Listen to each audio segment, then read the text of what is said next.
互动礼仪有道歉、请求、感谢、安慰或想念等口语表达的种类，这些都是向我们说话的对象表达礼貌并说明原因。客语大概会使用哪几种方式来说呢？我们来看看第一种道歉句型，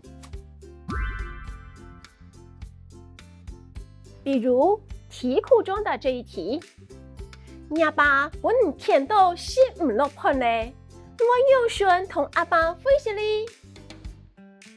回答模式是对象加道歉语加改进方向。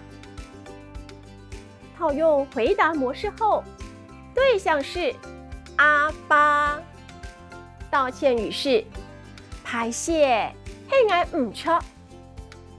改進方向是唔好高見咧，下次拜我會高注意到。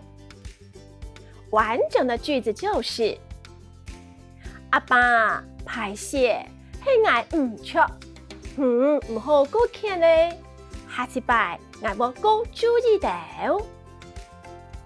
我们再来练习一题。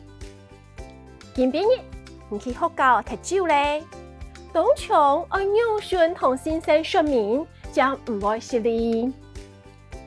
套用回答模式後，我們就可以這樣回答：先生，排泄，今晡日幼順我太慢放鬆，所以較慢到，下次拜我會較早到來上課。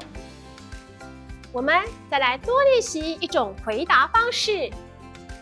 先生，排泄，幼順出門嘅時節，我唔記得拿到書包咧，我走進去啦，所以較慢到學校。